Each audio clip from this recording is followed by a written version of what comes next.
প্রত্নতাত্ত্বিক যে নিদর্শনগুলো রয়েছে। আসসালামু আলাইকুম, নতুন একটি ভিডিওতে সবাইকে স্বাগত।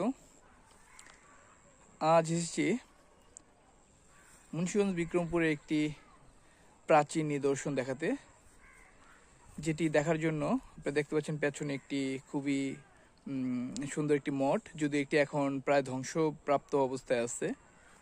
এটি রয়েছে একটি সুন্দর ইতিহাস এবং এটির মাধ্যমে আমাদের মুন্সিগঞ্জ বিক্রমপুরে রয়েছে যে ঐতিহ্য, প্রাচীন ঐতিহ্য, সেটি বহন করছে। তো সঙ্গে থাকুন এবং সম্পূর্ণ ভিডিওটি দেখুন। মুন্সিগঞ্জ বিক্রমপুরের প্রত্নতাত্ত্বিক যে নিদর্শনগুলো রয়েছে তার অন্যতম একটি হচ্ছে এই মাইজপাড়া মঠটি। এটি মুন্সিগঞ্জের শ্রীনগর উপজেলার রাড়ীখাল ইউনিয়নের মাইজপাড়াতে অবস্থিত। জমিদার তারাপ্রসাদ রায় তার মৃত্যুতে তার সন্তান বা তার পরিবার এটি নির্মাণ করেন এবং দুপাশে রয়েছে তার দুই সহধর্মিণীর দুইটি চিতার স্মরণে দুইটি মঠ, ছোট মঠ।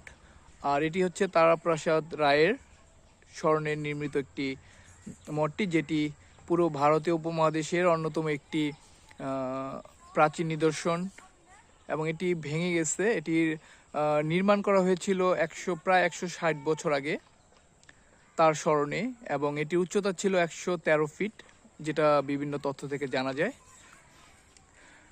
এই মঠটি হচ্ছে এশিয়ার পুরো ভারতীয় উপমহাদেশের অন্যতম একটি বড় এবং প্রসিদ্ধ একটি মঠ,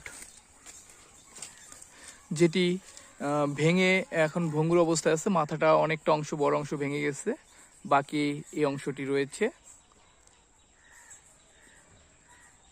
তো আমরা বাংলাদেশের বিভিন্ন প্রান্তের যে প্রাচীন নিদর্শনগুলো রয়েছে সেগুলো দেখানোর চেষ্টা করি। তো আইডিটিকে ফলো দিয়ে সঙ্গে থাকবেন, আর ভিডিওটি ভালো লাগলে শেয়ার করবেন। মাইজপাড়া মঠ, যেটি উপমহাদেশের অন্যতম একটি প্রসিদ্ধ বিখ্যাত নিদর্শন, প্রাচীন নিদর্শন, যেটি তারাপ্রসাদ রায়ের স্মরণে করা হয়েছে এবং এটি করা হয়েছে একটি দিঘির মাঝে। দিঘিটা দেখতে পাচ্ছেন, বিশাল দিঘি। দিঘির মাঝে একটি জায়গা করে সেখানে করা হয়েছে। দিঘিটা দেখতে পাচ্ছেন, ওখান দিয়ে খোলা, এই ঘরটার পেছন দিয়ে খোলা হয়ে আবার ওই পাশে দিঘি, বিশাল একটি দিঘি, ওখান দিয়ে দিঘি এবং মাঝে দ্বীপের মতো করে এই মঠটি নির্মাণ করা হয়েছে। এটি হচ্ছে